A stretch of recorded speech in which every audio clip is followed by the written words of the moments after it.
Hi, and welcome to Creative Quo.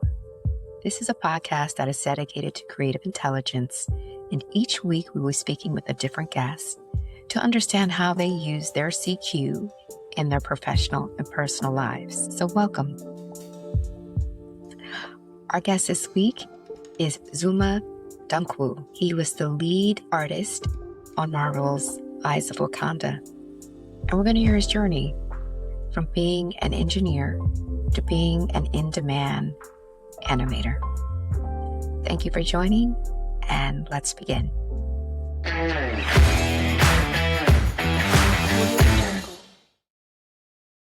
How are you? Yeah, thank you. Thank you. I'm good. I'm doing well. Well, how did you get into animation? Yeah, so that's a great question. I started first with comics in 2012 after I graduated. I actually studied engineering in university. In my final year, I was just wondering what I wanted to do with my life. I decided to pivot to what I always loved as a child growing up, and I started with comics back in 2012. And one thing led to the other. I pivoted in 2015 to animation. I noticed that there was a lot of need for animation services from corporations and organizations in Nigeria at the time, especially for those who wanted to do like commercials and stuff. So that's why I decided to pivot in 2015, started my own company called Scroll Entertainment, and then started doing animation then. So yeah, that's how I got into animation. So wait a minute, you started engineering and then you pivoted into animation and started your own company? Yeah, I did. Yes. Everything is self-taught. Yeah. Wow, so you're self-taught. So you said that it was a passion of yours when you were a child. So what inspired you? Like what started you drawing in the first place? Yeah, I've always loved to draw. Like, I was always fascinated by cartoons, watching them growing up. We watch a lot of cartoons on Saturday mornings in Nigeria. I grew up in Lagos. Obviously, I was born in Nigeria, and we watched a lot of cartoons like Voltron, Ninja Turtles, Cartoon Network. Like, we watched a lot of that stuff. And I was always fascinated by that as well as comics. And so in my elementary school days, I used to like trace drawings on comic books, and I used to watch cartoons and try to memorize them so that I could go back and actually sketch them again. So yeah, that's where my fascination has always been from my childhood, for drawing, animation generally. Well, I grew up watching Saturday morning cartoons as well. Oh, really? My favorite was X-Men. Did you watch X-Men growing Yes, up? Oh, come on absolutely. now. Absolutely. Yeah, So I absolutely. get that as your inspiration. That's amazing. So you would memorize Uh-huh, comics and then uh-huh. go home and basically redo them for yourself, right? You would redo Yes, the imagery. So exactly. what comics were you copying back then? They better be Marvel X-Men. comics, right? Yes. Everyone I could get. You would be really fortunate to find Marvel comics then, because most of the comics we saw then were from people who were privileged enough to travel out of the country.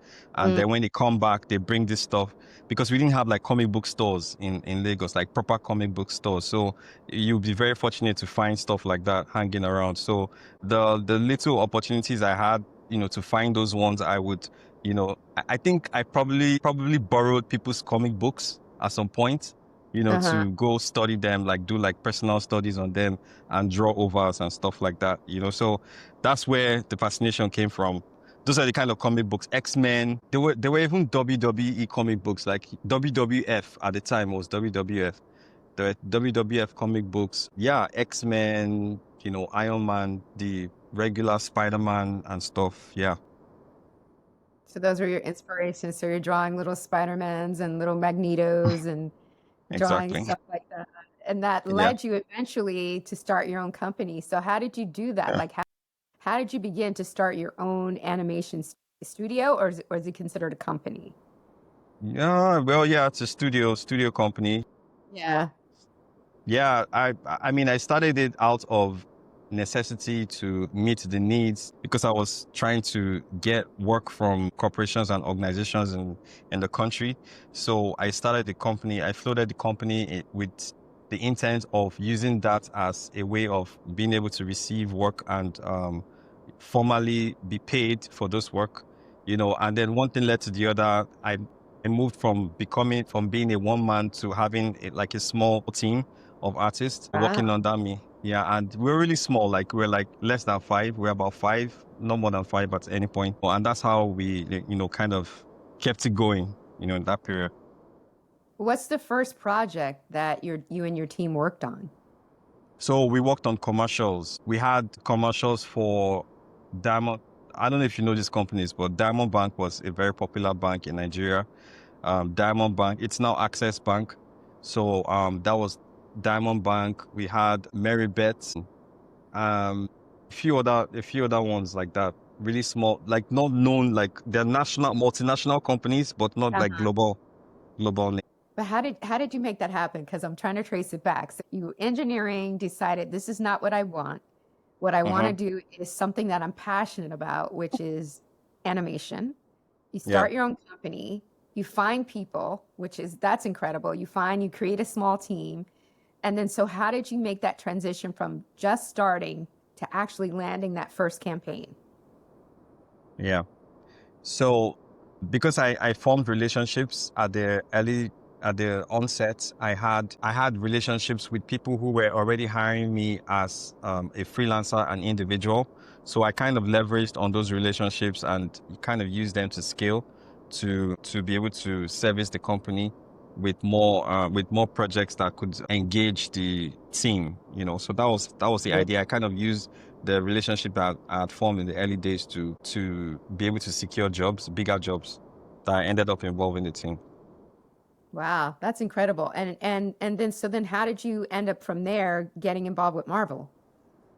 Right, man, that was actually a long journey. So I don't know if you guys are ready for this, but it's kind of long, but I'll make it really short. So No, at tell us it, the whole story. Tell us the oh whole really? thing. Okay. Okay. So, so it was a pandemic. Actually, it started from 2019. 2019, I was trying to set up a thing where my studio would be like an outsourcing production studio for work that we were able to secure from international companies. So I tried to do this thing I kind of formed a partnership with an Indian company. We secured the job, and then the idea was we'll be able to produce locally in Nigeria with local artists so that we can be able to cut down their costs for them. So our selling point or our value proposition was Mm. that we were going to be able to produce this work for them for cheap at a much cheaper rate. So I secured this job and we ended up, I secured a team of animators to work on it, but then things went bust. Like it didn't work out, like it didn't quite pan out the way that I expected. And the project it went south and we kind of disbanded, in quotes at that point. And that was where I learned a lesson. We needed to actually do more of team building and skill acquisition because the team wasn't like quite up to that level to be able to produce. And because of that, that kind of ushered into the pandemic. So 2020 was a very low year for me. Like it was really bad, in that period. And I decided to do something different and focus on myself because all the while prior to that point, I was trying to carry people along. I was doing a lot of trainings, free trainings for that matter. Like I trained a lot of people. Like I trained over 100 people prior Wow. to the pandemic. Yes. So I was doing a lot of putting myself out there and trying to carry people along, but I was getting a lot of disappointments in the end. So I decided to focus on myself. Okay, let's see if I channel all that energy to myself, how can I be able to lift myself up? And then maybe if I get to the top, I can throw the rope down and pull people up, that kind of thing. So Yeah. that's how I started working on my own individual development. And then I did studies on human faces, especially Black people. So I did a lot of Black people's faces. Like I studied them and was just posting that regularly on social media, Instagram, LinkedIn, Facebook. And one thing led to the other, like about 6 months after that, I got an email from Disney, and Disney was like, they wanted to meet up with me to know what I was up to, like what I was working, like if I was available to do any kind of work, what I was up to. And we met, but it didn't quite pan out that Disney hired me. So, but in a way, Disney's call opened the floodgates for all these other studios to reach out to me. So, Oh, about 2 or 3 months after, Netflix, Marvel, Nickelodeon, DreamWorks, like all these guys just started reaching out to me at the same time. So I was juggling a lot of work together at the time. I remember working on Netflix and Marvel at the same time. I had to choose between Netflix and Marvel, and Netflix, the producer of Marvel told me that she knows that Netflix pays more, but she would advise me to stay with Marvel because the Marvel project was really fun and she thinks that it will be really big. And that happened to be Eyes of Wakanda. I don't know. I don't know why I decided to go with Marvel, but I followed my intuition and my instincts and I stayed with Marvel and ended up doing freelance for Netflix. And guess what? A couple of years down the line, about 2 or 3 years down the line, I found out that Netflix canceled the project. So No way. yeah, so if I had stayed with Netflix, my project would have been canceled. Yeah, Oh my God, you just gave me like a great lesson, which is like to follow your instincts, man. yep, Don't follow the money. The money exactly, will, I believe in that too. I think the money will come. I think you follow your passion and your creativity. exactly. And I'm glad you had that because most people would have chose the money. Exactly. Yeah. I'm glad Yeah. I made that choice. Working on Eyes of Wakanda was also awesome because I ended up working on a project where I gave my all, my absolute all on this project. And Mhm. my artwork ended up standing out. And I say this with all humility that the style, the very first sketches that I did in the early concept development stages for this project ended up being the style that kind of guided everybody. It became like the North Star. What? Yeah, it became like the North Star of all the entire art team, the art department, So yeah, I'm really lucky I'm fortunate to have done that, to have been able to work on that project. I'm gonna say, I think it's more than luck. I think it was the universe rewarding you for making the right choice. You know what I Yeah. mean? From the beginning, you've been using your intuition. Like you could have buckled down. A lot of people do this. Like when you were in engineering, they could have been like, listen, it's a safe job, Mm, it's security, right? But you said, no, right. this is not what I want. You listened to your inner voice. And Mm, then you started a company, and what it sounds like from what you've told me, it was a lot. You were mentoring, you were trying to run your company, it was overwhelming. And then you listened to your intuition again and you said, let me pull back and focus my energy. Then you mm, focused your energy, and look what came to you. yeah. It's I mean, you, man. It's not I luck, it's wish, you. I wish I was as articulate as you because you just summarized everything I said for the last 10 minutes. No, but I listen, I'm a storyteller and I love listening to stories. So I wanted to hear your journey because that's Yeah. incredible. And you just put yourself out there on social media. And that's what I think is beautiful is it came to you. You didn't Mm, chase. yeah. All Yeah. these big studios came to you, and it's because of your talent. It's because you believed in your talent and you studied, even though you didn't go to school for it. It sounds like Right. from the beginning you were Mm, studying. You created your own curriculum. yeah. You put the years in, you put the 10,000 hours in, Hmm. and look at the result. And Thanks. by the Thank way, I've you. watched it on Disney, and the animation is amazing. That was another reason why I had to reach out to you because when I saw you on LinkedIn and we're connected through LinkedIn, your passion, like when you were showing like Mm. basic drawings and I was like, I have to know this man. I have to know him.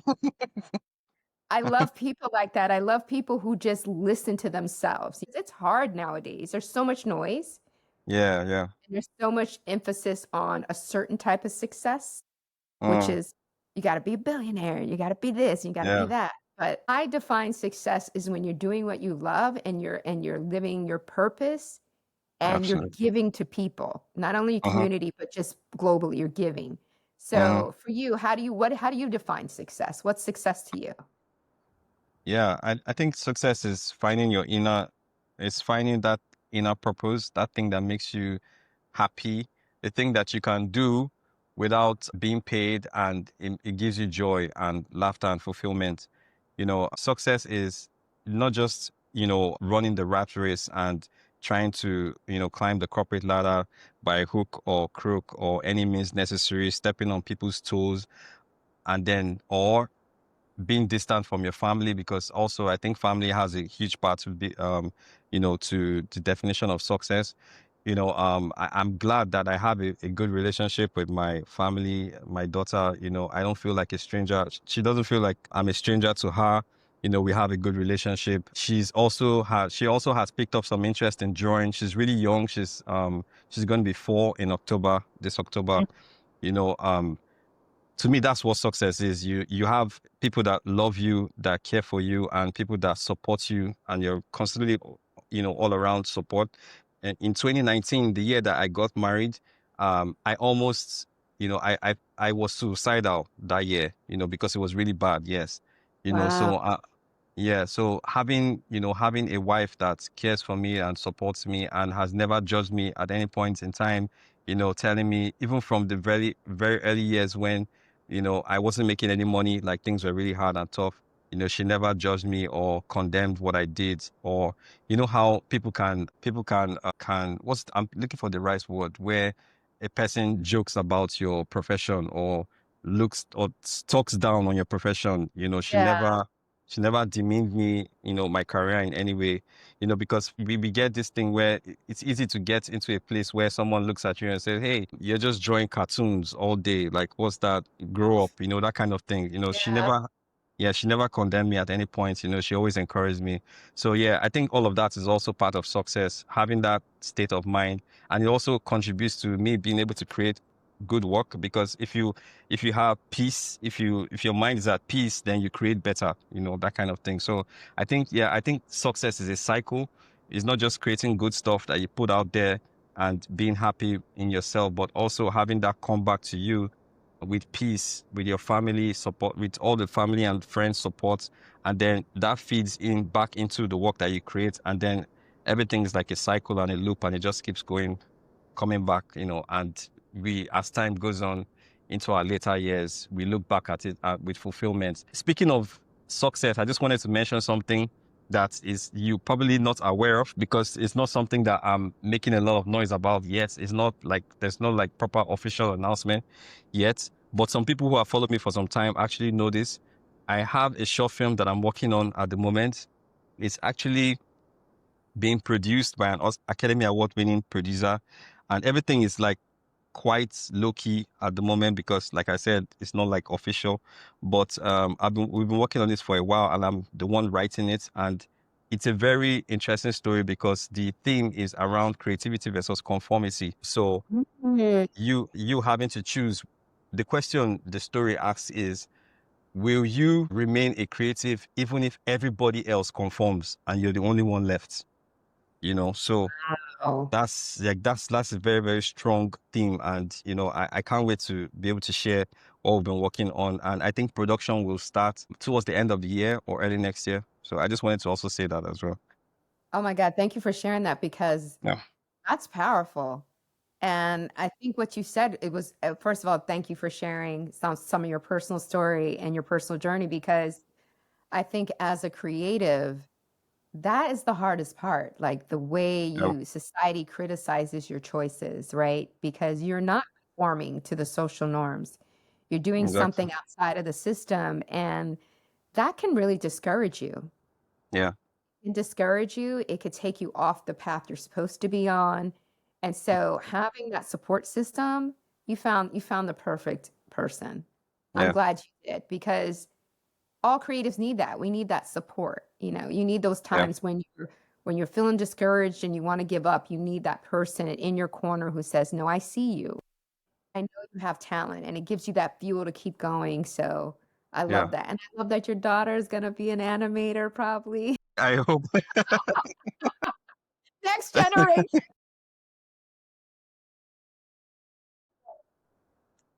No pressure. Pressure, but no pressure. That is so cool. So speaking of that, like you were talking about, like, wow, and I cannot wait to see the short film because I have those dilemmas all the time as a creator. There's times I'm like, what else can I do with my life? This is so hard.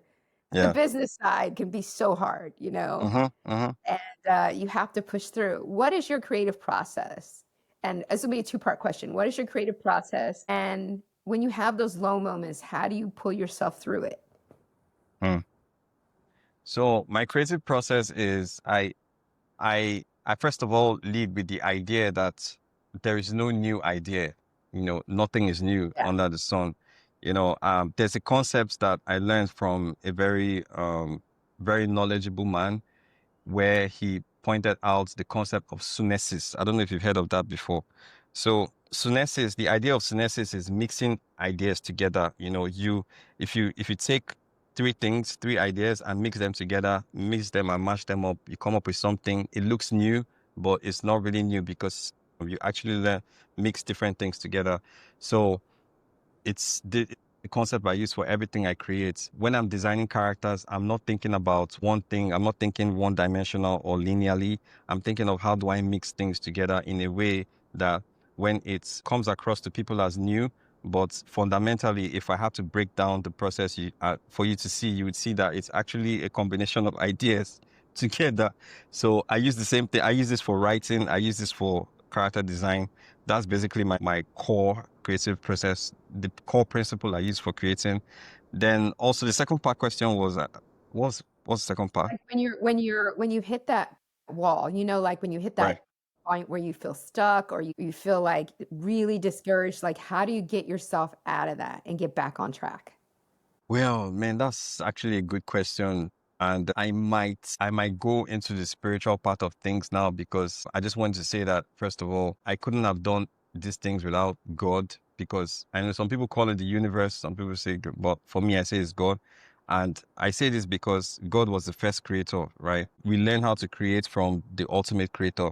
So sometimes, and I'm not trying to be like overly spiritual, like my wife is way more spiritual than me. I'm like, I'm a very normal person. Like, but there are some times when I'm hit with a roadblock and I just say something as simple as Holy Spirit guide me. And as long as I stay, on that particular creative trajectory, it always pans out that I solve the problem. As simple as that, like something as simple as, and this is the first time I'm saying this. I've not said this to anybody. I try to, yeah, I try to keep these things low because when you start to lead with spiritual, people think that it's just all this like flashy stuff, lightning in a bottle moment, and there's hardly something people can hold on to. There's also the scientific aspect of creating, right? So I Yeah. lead more with the scientific aspect, but the spiritual part is also important, but I don't like to go too much into that part because people might have their reservations about their faith and stuff like that. So I don't like to go into that. But because you asked me the question, I just have to give you an honest answer. To be honest, Eyes of Wakanda, I did it with the guide of the same Holy Spirit. That's all I have to say. I don't want to talk too much about that. So Okay, that's I think all. it's Yeah, beautiful because it's something it's what this podcast is about, which is creative intelligence, right? So it's all right. about tapping into that CQ, and I think that CQ has a little bit of spirituality in it and has a little Yeah, bit of emotional intelligence in it. And that's what I was saying in the first part when we first started talking, use your emotional intelligence to yeah. guide you and to create a career for yourself. And I do believe that our creativity comes from the soul, it comes from spirit.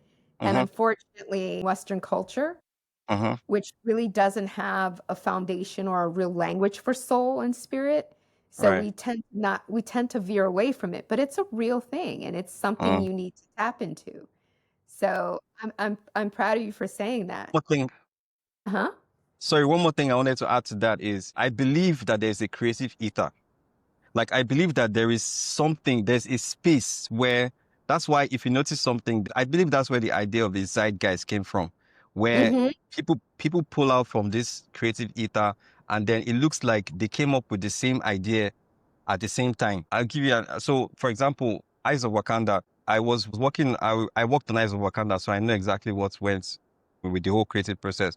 But I was watching Predator Killer of Killers and Mm-hmm. I saw things inside of that show that looked very similar to Eyes of Wakanda. And I was like, how did these guys know? Like, Yeah. because it's not the same artist that worked on this thing. So how did they do this? Like, where did this idea come from? So I feel like there is like a creative ether. That's just an example. I have many other examples I can give you where like for the story that I'm writing, the story I was writing, I'm still writing it anyway. That's my short film.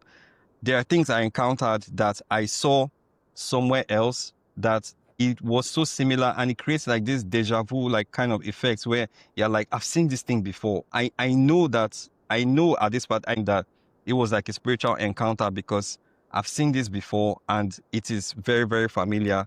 And it's almost like, how did this person know that they need to work on this thing at this particular point in time that I'm working on this same thing? So it's almost like if there's an idea in the creative cloud that if you don't take advantage of it, someone else is going to do it.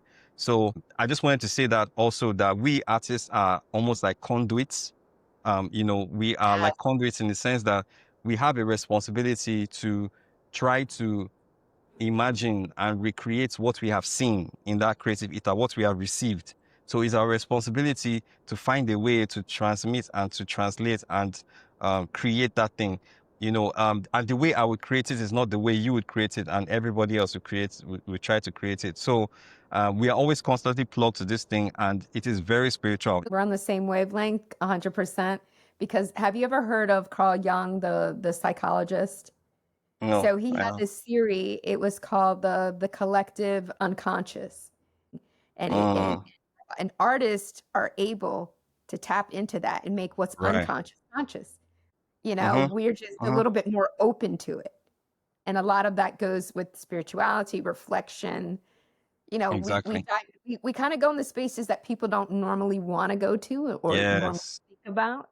And then exactly. we reinterpret it in a creative way and we put it out there. And that's why it resonates with people. That's why a story will Yeah, hit and yeah. people this like really deep connection to it. Mhm.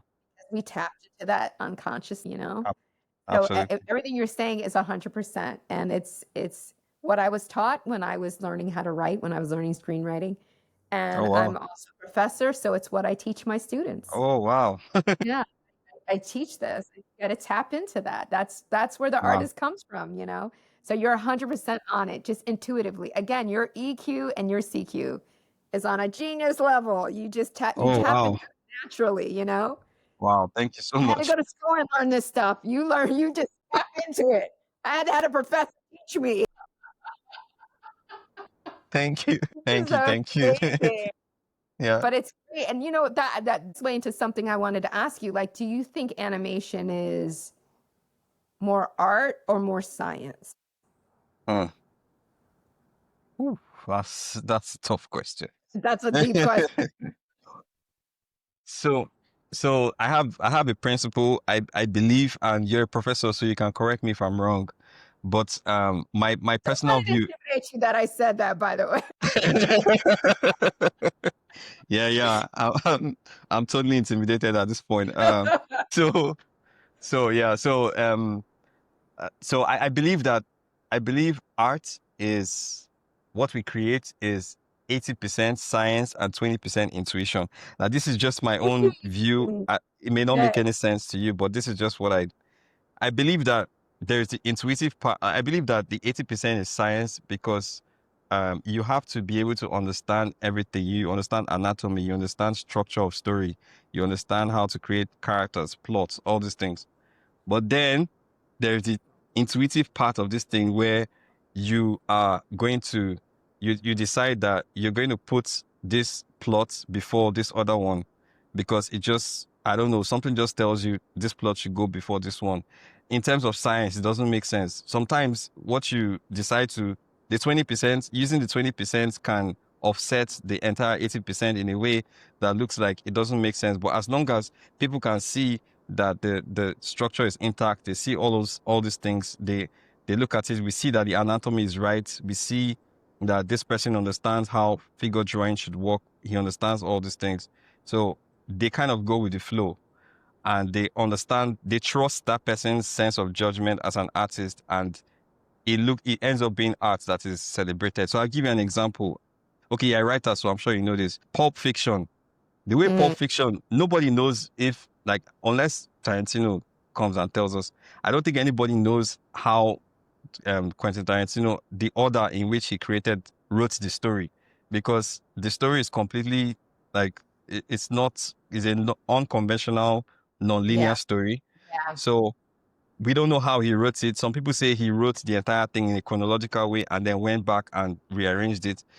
If he wrote it in a chronological way, which is like the 80% science, then I believe his intuition was what led him to reconstruct the entire thing like that to become as messy or artistic as it ended up being. So that's just what I was trying to say. If I don't know if it makes sense, but you're a professor, so I probably am not making any sense. No, it's changed our conversation. No, I agree with you, and because like a lot of times with that, you like in the filmmaking process, you really find a story in the edit, and that's where you can Right. rearrange things and change things and manipulate to create a rhythm and a tone and a pacing, and Uh, so yeah, and it depends on like if you're doing genre. uh, Yeah, it starts out with structure. It starts out right. with you have to really know what you're doing, unless you're doing something experimental, which Mm-hmm. has no structure. And I think that goes more onto the intuitive side. That's when Right. that would be probably the flip. It'd probably be 80 Uh, intuition, 20 structure. But right. when you're doing genre or traditional storytelling, yeah, that's the foundation. And then you leave that space. I agree with you. You leave that space for magic for Right. good things to happen. Again, that spirit starts speaking to you. No, that should go Uh, there, that should go there, or that should go. uh, You don't know why. It's not a mm-hmm. conscious thing. Just you Mm-hmm. feel it, know when it's Mm, right. yeah. And I totally believe that as an artist, you have to leave that space. It Yes. drives me crazy when people are too heavy on structure and Mm, they choke a story, and mm, mm-hmm. you can feel it when you watch a movie. You feel it when they were too caught up in it Yeah. has to be a certain way, and they didn't allow that spontaneity to happen. Mm, It loses that magic, you know? yeah. I agree. So Yeah, yeah, yeah. the professor just confirmed what I said. Yes. So I want to ask you this: out of everything you've done, right? Because it seems like you've done a lot. You've been on this journey for what now? 11 years? Because you said 2015 you Absolutely. started your company. Yes. So, what project are you most proud of? If you had to choose one, I don't know if it's like choosing a kid. You can't choose what you love more, but Yeah. which one are you the most proud of so far? So far, because there's more to come. I can hear it. There's more to Yes. come, but right now. There's more to come. But for the ones that have been made, it's definitely Eyes of Wakanda that I'm the most proud of. I was very desperate when like out of desperation came creative genius. I don't know if that Mm, makes any sense, but I was so desperate because first I was probably one of the first few concept artists in the very early stages in 2021 that was hired on the project, and we all were commissioned to work on this thing for 3 weeks in isolation. So we had no contact with each other. I had no idea who the other artists were. And I was so desperate because I knew that if I didn't give my best for the 3 weeks, I would not be retained. So out of desperation, I made sure I made sure that I gave my absolute best on that project. And I'm really proud of how it ended up being in the end. So yes, Eyes of Wakanda is definitely. I've worked on a couple of projects. I worked on Iyanu as well. I don't know if you know, if you heard of Iyanu. I worked on Iyanu as well, but Eyes of Wakanda is still the most. But I'm sure, but I think Artsy is gonna be, because the name of the short film I'm working on is Artsy. So Artsy, that's Artsy, yes, Artsy. Artsy is gonna top Eyes of Wakanda, in my opinion. Yes. I said that was going up.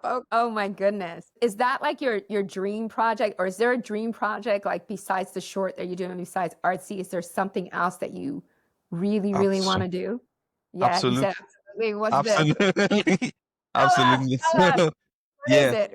If you want to So share, what is it? I don't want to. I don't want to ever find myself in a situation where, because I'm aiming for an Academy Award nomination for this film, and I really put like my absolute best on that and the writing of that thing, and I know that it is Oscar worthy at this point. Mm, So I don't want to ever get in a situation where we get an Oscar nomination and then someone reaches out to me and like, "What's your next project? What are you working on?" And you have nothing. Like that's the last place I want to be right now. So I have another project, but this time around it's going to be like a graphic novel. So yeah, wow. yeah, it's a graphic novel, and it's a much bigger. Like, I mean, it's super ambitious. I don't know why I don't know why I'm so ambitious. I have no idea. I have no idea why I'm so ambitious. From an Oscar to something more ambitious. So the ambition for this one is I was looking at the way George Lucas rolled out the Star Wars franchise, where he started from episode 4, 5, 6. So I'm launching out a book series, a graphic novel book series, where I'm starting from volume 4, 5, 6. Then after 6, I'll go back to 1, 2, 3. Good 3. Uh-huh. It's I like crazy, that. but yeah, it's crazy. But yeah, I actually have the story. Like I'm writing it at the moment, and I've like drafted out the entire plot for the entire 6 episodes. So this is 6 volumes. But I'm like after that, I'm now like focusing on the actual individual volumes. So I'm currently writing volume 4. And then after volume 4, I'll write volume 5. And I want to use like a Kickstarter campaign to launch it out, hopefully next year. So I can kind of rally around people to help push this thing out there. And yeah, so I'm hoping that by the time we launch out the artsy the artsy short film, when people ask me what are you working on, I'm like, hey, look, I have a Kickstarter, I have a Kickstarter campaign on this project. So yeah, that's the idea. Yeah. I love that. And that's a smart thing to do, because when I first started my career, which I was a little bit before yours, when I got out of film school, I went to film school in England. And when I came back to the States, I went out to LA. And that's what really helped me start my career, was because I was always ready. So you always have to be ready. Yeah, I tell people that all the time, be ready, because I had a short film that was making its round in the festival circuits. And this entertainment lawyer hit me up and was like, are you working on any of this? I said, yep, let me send you a script right now. Wow. And the script was ready. He was like, my God, you're serious.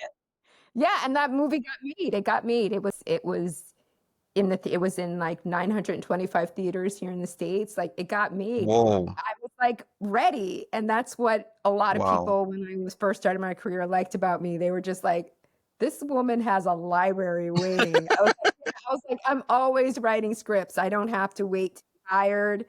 I don't have to wait for something. When inspiration hits me, I just write and I just archive it. Bank of stories, and then I update them as time goes on. And so what you're doing is so smart. Yeah, always be ready. That's awesome. Always So you be write. working. I think it's always be working, but it's fun. Like, it's not. That's what I'm saying. I can identify with you. I think if it's what you enjoy doing, it doesn't feel like work. I know some people who hate writing, but they write for a living, but they actually hate it. It's a chore. No. And I'm like, for me, it's not, I can't stop it. Yeah. Like, I'm always like, okay, I got to go write something. I got to go tell the story. So I get it. So I love this. And I think that we need like a Star Wars. We need a new Star Wars. We need a new something that has a different perspective. No disrespect. They've run that as far as they could run it. I mean, what, it's been like 40 years now, 40, 50 years? Like, you've exhausted that universe. Yeah. It's kind of, absolutely. no disrespect to Lucas. I love you, but it's like, we need some fresh stories, or some, as you said, some fresh perspectives, because there are no new stories. It's just your point of view changes the story. Yeah. So, coming from your perspective, I can't wait, because already I'm excited about your short film. It's already speaking to me, and I haven't even seen it. Wow. Just you talking about it, I'm like excited, because not too many people talk about that, the struggle, the mental, emotional struggle of being an artist. Everybody sees the end result when we have successes, but they don't know those 5 years of crying and eating rice every day because you got no money. And absolutely, that's the hard part. And I'm so incredibly honored to talk to you, because you pushed through it. Thank you so much. I was gonna ask you. You said, so are you saying you write like multiple genres? Like you're not intimidated by any genre? Like you're free to write on any genre? Yeah, I push myself to do that, because I got into this space in my career where I was being hired by production companies to write. And so, just like any other artist, I thought, let me open up my toolbox. Like, let me not just stay in one lane. Let me teach myself how to write in different genres. So I started out actually in romantic comedies, and then I moved on to thrillers, and then I started writing thrillers, and I got a couple of them made, and now I'm Damn. getting into psychological horror, and I Wow. want to get into action. So I love stories, and so I'm just like, Uh, let me see what I can do. So I like to challenge myself. Do you do that? Do you kind of push? Like, I love to push myself out of my comfort zone. mm. Yeah, Do you absolutely. find that? Yeah. Yes, absolutely. Like, there's something I usually people ask me, what's your style? Like, how did you evolve your style? There's always this talk about style, style, style. And I'm like, listen, I don't believe I have a style, first of all, because I'm a storyteller and my responsibility is when people hire me on a project, they hire me to solve a problem, right? So they're not hiring Right. me to come with my own preconceived notions and ideas. They're hiring me to solve a problem. This is a story.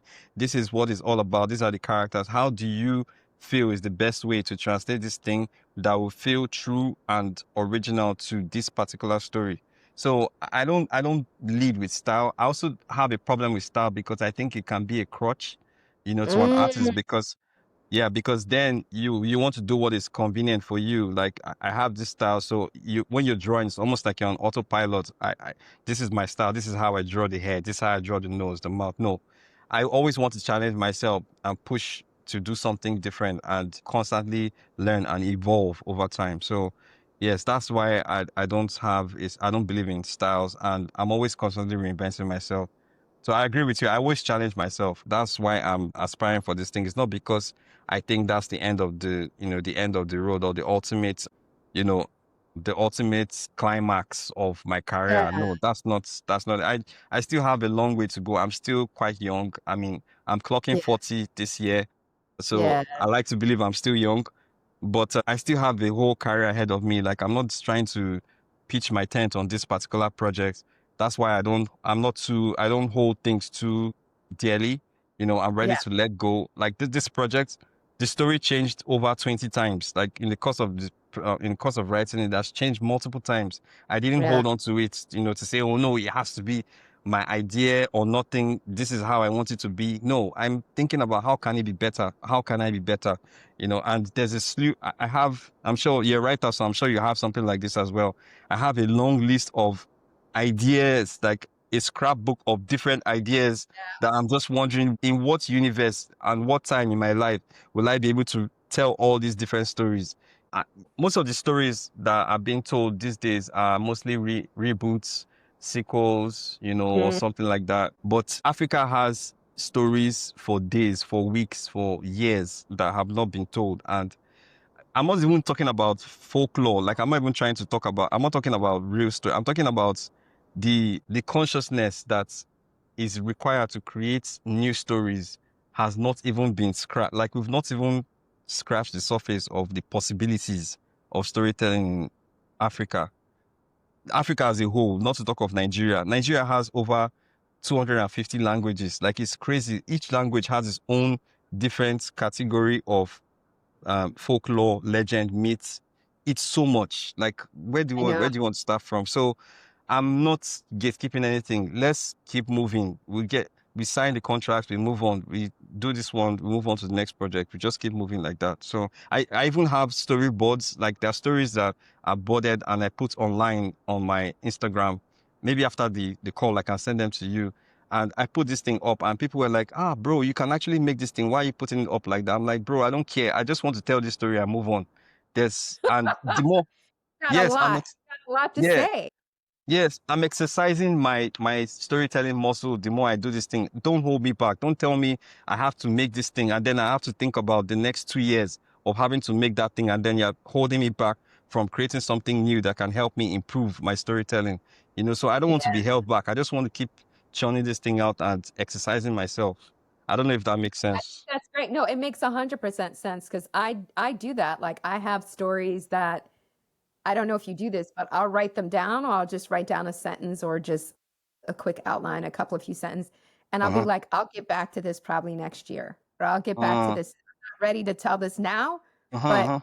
this is something I'm interested in, or I have an idea of a character, and I'm like, oh, let me Yes. write this down now. and I'll develop it later, Uh-huh. but it's there. And then I circle back when I'm ready.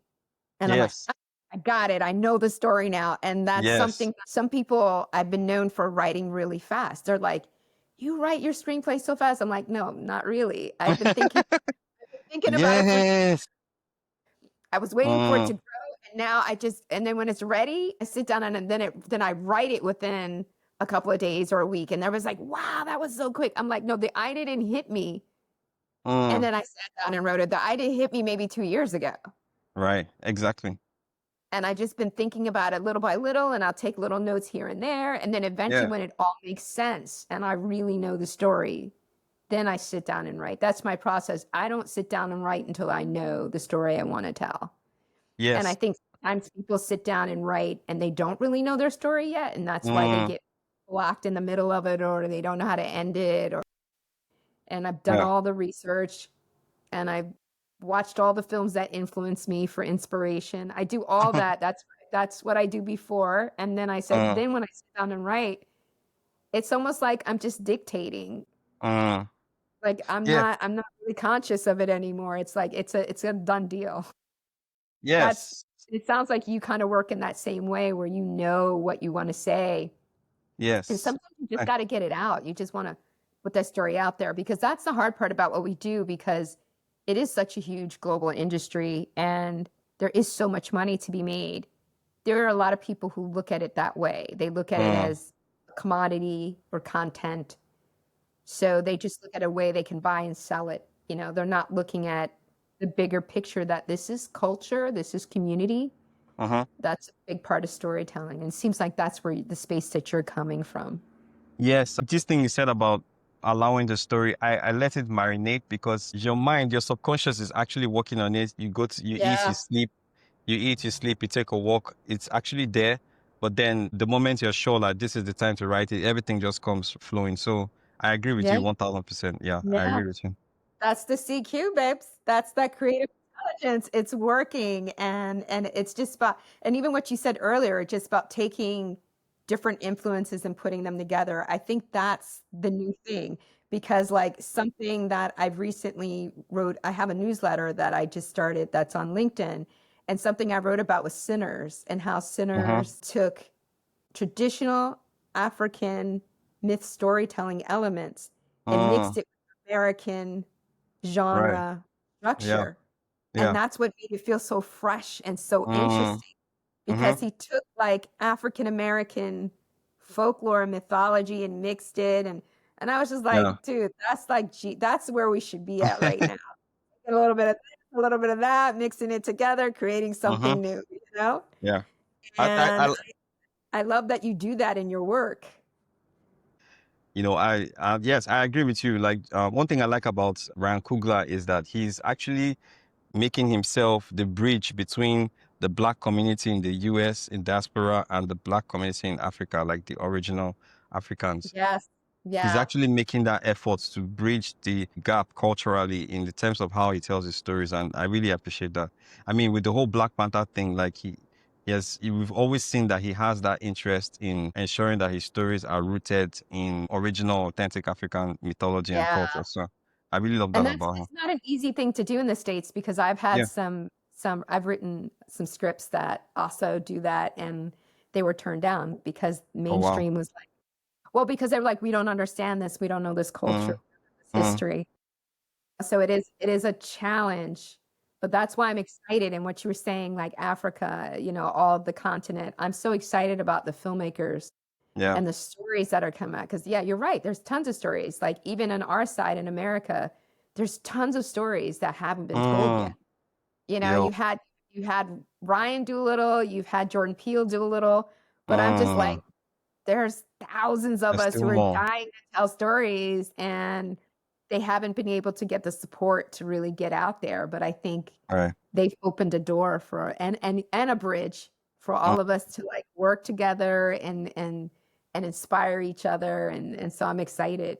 Look at you. You did what Wakanda. You're part Yeah, of the yeah, conversation. yeah, yeah. You add And on to it. yeah, yeah. And another thing I wanted to say to add to what you're saying is that the story, the artist story, the story Mm, about the creativity versus conformity is actually yeah. set in pre-colonial times. So it makes it even more interesting and more intriguing. Yes, it's it's Oh, like it's mind-blowing, trust me. And it was difficult to write because you have all these cultural elements that have to make sense. Because you can't just take, for example, you can't take money like cash and put in that kind of world because there was no cash. right. There's so many things you can't put, like you have to logically think of a way of dramatizing your externalizing your conflict so that it actually looks like it fits into that story world. Wow. A story world where that hasn't been influenced, or tampered or, by the by the Western Yeah. culture, and stuff. So it's much more difficult, and I love that challenge. Like it was really challenging to write, but I'm happy with where it went, and I can't wait for people to see this stuff. Like That must I'm really sound proud of the story. There should be. That must, I mean, imagine writing like that's hard. I st- It's hard. I think about that like even trying to be post-colonial, even trying to like separate myself from the influence. It's Mm, so hard. It's it's hard. harder than you think, you know. Mm. Um, yeah. I'm I'm curious to ask you a question. Uh, I know we're about to end, but yeah, we're I about to wanted to wrap. I ask. hate that because I want to talk to you for like another hour. It's like Yeah, I yeah, I'm hate sure. to wrap up, but Yeah, sure, ask me the I think question. I think we definitely have to have our own conversations outside of We this do. because We there's so much to talk about. So I wanted to ask you, what's your favorite film? Like, what's that film that Oh, yeah, I know it's there's really hard. filmmaker to have them. There's so many things that gave me the spark, but if you can say Right. that the first spark was when Mm, I was a little kid. I saw this mhm. film called The Red Balloon. It's a short Wow. film that was made in it won an Oscar and it Oh, was wow. made in 1955 or 1954. One of my Red Balloon. teachers played it in my class. Wow. And I was like, what is it? They were like, it's about a little boy who becomes friends with a balloon. And the balloon follows him around. It's set in Paris and follows him around like a dog. He talks to the balloon. And the fact that they Wow. could do these special effects back then, because it was all Oh, wow. real It practical. was They had the live action. yeah, it was live action. You have to see Wow. it. It's amazing. And when I saw that, it just blew my mind. The storytelling, the music, the cinematography. And that was the Oh, first time I was like, what? It was different than Hollywood movies. No disrespect to Hollywood movies, but it had so much soul to it, you know? mm, And I can relate because the protagonist was a little kid mm. and he was being bullied basically, but his only friend was this balloon who used to follow him around. And it just spoke to me. So that was the spark. That was the beginning of me being like, I love cinema. And then the film that made me want to become a filmmaker was The Godfather. Of I saw it course. when I was 17 years old and I was like, oh, I think I want to become a filmmaker. This is what about you? So, I'm still learning because right now I'm so fascinated about old films. Like I'm still watching a lot of old films from recommendation in books I read and stuff. And Yeah. the one story that's really I mean, different stories have hit me, I love Dead Poet Society, Oh yeah. yeah, but the one story that really hits me was The Piano. Oh my God. Yeah. Man, that story Yeah. was so, like, the fact that she had to go through all the torture and I know. losing her hands, like somebody who loved playing the piano so much, losing her fingers, like that was so much, like that was crazy. I couldn't deal with that. That was crazy. I love that story. There are Yeah, many that's others. In the mood for love. oh, you're I like, speaking my language. In the mood for yeah. love changed my life. I know. Oh wow. So yeah, I also like the old ones, the Vertigo. Like I'm just really fascinated Mhm. about the really old films now, than the new ones. Like Yeah. I also like what was the name of this film?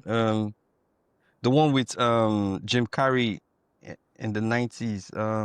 The one Is it I can't think of the name, but I know what you're talking what's the about. name? It's when he was being filmed and he didn't know it. Is Yes, that what you're exactly. talking That about? one. Yeah. Yes. Oh, I can't think of the name Man, of that the film. film, but I know I'll probably remember hang up. I'll remember the name of it, but I can see it. Yeah, that The was a beautiful story. The Truman The Show. The Truman Truman Show. Story. Yeah, Truman Show. That was it. Yeah. Man, that film was awesome, Yeah, man. and it was it was prophetic in a way because we're all Mm, kind of in the Truman Show right now, right? yes, Like exactly. cameras are on us, and our whole lives are being considered entertainment now. So Yeah. yeah, soulful filmmaking and really great filmmaking. I love when people Mm, pay attention to every detail, and mm, it's a miracle to get every beat right and get everything right. That's such a hard, almost mm. impossible thing to Very hard. do. Yeah. But when people get that close to it and the magic is there and the storytelling is just amazing, it can transport you, you know. Mm, That's why I love what we do. What we do is such an amazing thing. mm. So I'm Yeah, going to end this by asking you one last question. sure. Since the podcast is called Creative Quote, we end with a creative quote. So what would you like to give to impart? What's your wisdom that you want to give people about being an artist? Like what advice, what inspirational words do you want to leave us with? I wish you had told me this so that I would prepare for this. I put you on the spot, didn't I? You're like, why are you doing this to me? Yo, at this point, I think I'm probably gonna borrow. I'm gonna borrow a saying from someone, Steve Jobs. Stay hungry, stay foolish. Mm. Yeah, I think that's probably what I'm going to say. Stay hungry, stay foolish. Yeah. Stay hungry, stay foolish. All right, I'm gonna do both. No matter how much I do, I always stay hungry. I think I always want more and learn more Yeah. and do more. That's what I love about what we do too. Every time you think you know what you're doing, you don't. You have to start Yeah. kind of learning new skills, new software, new something, new cameras. Something comes out and you Absolutely. have to just adapt. Sure. Yeah, I agree. Well, thank you so much for your time. Yeah, this was We fun. definitely have to get together again. Yeah, we do. Eventually, I'm coming to Lagos, so Oh, we really? have, yeah, eventually, because I've told you I've been getting to know a lot of filmmakers there, and they're like, "You better come. You're in the family now. You're in the circle." I'm like, all right, I Yeah. got to make plans to come over. So Mhm. I will let you know when, but keep me posted with everything you Sure. do. And do you want to you want me to post any social media, any links to anything you're doing for our audience? Yeah, probably. I mean, I have a masterclass that I'm currently that's currently Okay. open for registration. I think that's probably the only thing. Maybe I can share that with you later, and then Yeah, yeah, I'll definitely post it so people can learn from you because your journey is incredible from being an engineer to starting your own company to working with some of the biggest companies in the States. Mm, To now you're yeah. gonna blow my mind with your short film. You're gonna win that Oscar. I'm gonna cry and watch you on Amen. TV. Amen. And then Yeah. we can celebrate online. We're popping bottles online. Yep. And Yep. yeah. Yep. Soon come. It's all gonna happen. Yeah, I believe so. Yeah, Yeah. absolutely. So you enjoy the rest of your day and thank you so Yeah. much. Yeah, you too. Have a nice Okay. day. All right. Bye. I hope you enjoyed our conversation with Zuma today. I am truly inspired. I hope you are inspired. You can follow us on Instagram through 3CK Media. You can also look at us on YouTube where we'll be posting the video versions of these conversations. And by all means, you can follow me at Dana Verde, which is on Instagram. Thank you so much for joining us. Every Wednesday, we will be airing a new episode. So we hope you come back next week. Thank you. Bye.